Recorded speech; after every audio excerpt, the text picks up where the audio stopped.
노무현 대통령과 문재인 대통령이 어떻게 보면 태종 같은 거거든. 그러니까 기존의 질서를 해체하고 새롭게 과제를 만들고 하는 태종이었다면 이제 세종의 시대가 올 때가 됐다. 원주에서 당선된 이광재 당선인이 느닷없이 태종 그리고 세종 얘기를 꺼냈습니다. 이게 상당히 정치권에 뭐 논란까지는 아니지만 아주 재미있는 화두를 던져서 지금 이제 화제가 되고 있는데 우선 이 태종론을 꺼낸 배경이 뭘까요? 문재인 대통령을 태종에 비유하는 것은 완전히 역사 왜곡이고 더욱이 세종은 더욱 아니라고 봅니다. 역사 왜곡.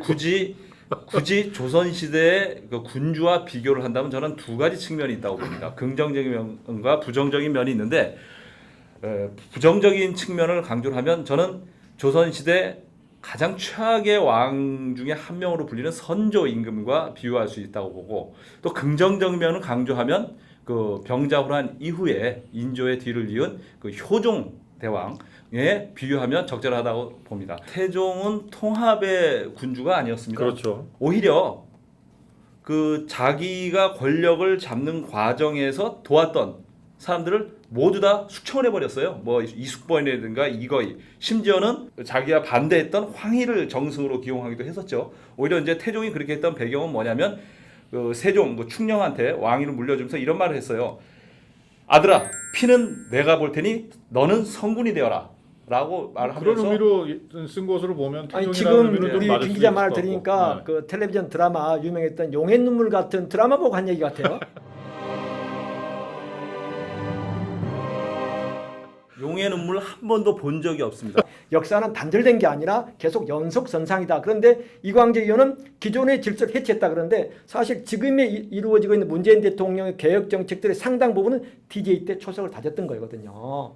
이광재 당선인이 왜 그런 말을 했는지 그걸 좀 배경을 좀 볼 필요가 있습니다. 그 이광재 당선인이 결국 문재인 대통령까지는 태종의 시대다. 이후에 세종 시절에 태평성대가 올 것이라는 것을 예고를 하는 거죠. 그런데 문재인 대통령의 현 정치를 보면 뭐 여러 가지 뭐 장단점이 있지만 분열의 정치가 가장 문제거든요. 근데 문재인 대통령이 과연 이 분열의 정치를 다 마감하고 갈 수 있을까요? 과연 세종의 시대가 올까요?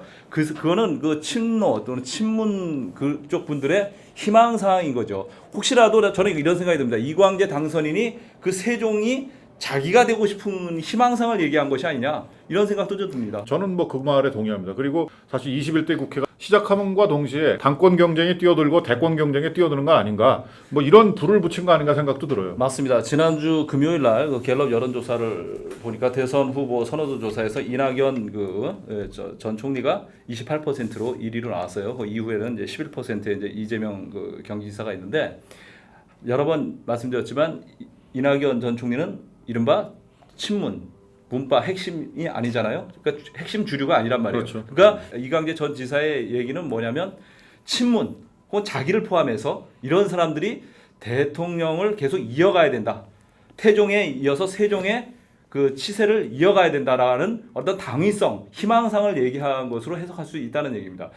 지금 저 친문 대권 주자가 누가 있습니까? 없지 않습니까? 김경수 지사 지금 재판 중이죠.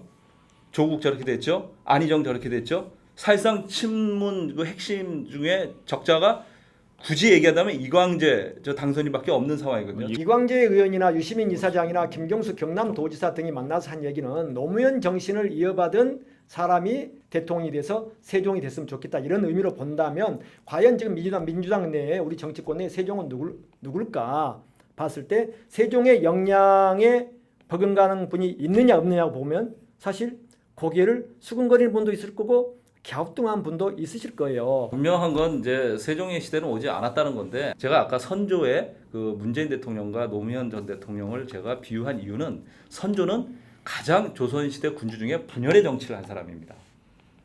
자신의 권력 기반을 강화하기 위해서 조선의 그 수많은 선비들을 그 갈기갈기 찢어놓고 결국 무슨 일이 일어납니까? 1589년에 기축옥사가 일어나서 조선의 선비 1000여 명이 다 몰살을 당합니다. 이런 비극을 초래했다는 왕이에요. 세종 얘기를 뭐 마무리해봐야 될 것 같습니다. 이광재 전 지사 우리 당선인이 얘기한 세종 누굴까?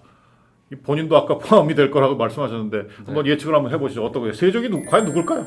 그러니까 지금 저 이광재 당선인부터 시작해서 여권에서 이런 논의하는 것 자체가 좀 우스꽝스럽습니다. 왜냐하면 반드시 세종이 현재 집권당에서 나온다는 보장이 있어요? 그렇죠. 야당에서도 나올 수 있는 것이고 정말 오만방자한 얘기고요. 과연 있다면 누구라고 지칭할 수 있어요? 혹시 할 수 황교안 없죠. 전 대표를 염두에 두고 계시진 않겠죠? 그럼 이낙연 지사입니까? 네.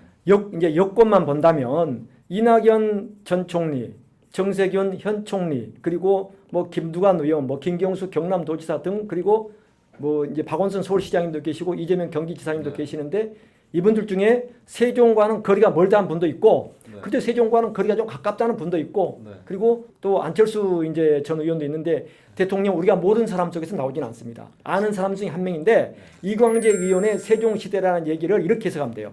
아, 이제는 진짜 세종 같은 성공과 가장 유능한 참모로서는 대통령이 나올 때가 됐다. 그러면 그에 대비해서 대통령이 되겠다는 사람들은 준비를 하는 거죠. 앞으로 2년 동안. 그래서 저는 이광재 당선자의 발언이 일리가 있다. 그리고 여담이지만 네. 처갓집이 원주잖아요, 김 기자.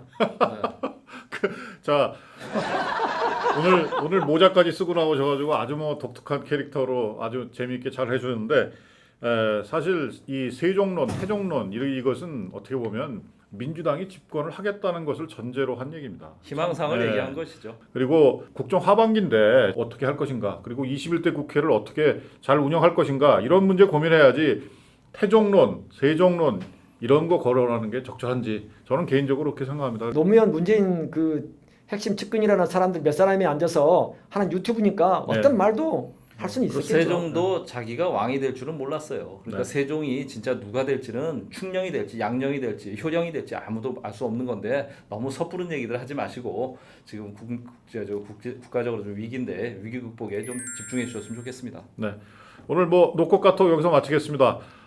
오늘 우리 저 특이한 모자 쓰고 나오신 김기현 의원 구독 좋아요 한번 세게 한번 해주시죠. 구독, 좋아요 꼭 눌러주십시오. 이 감사합니다.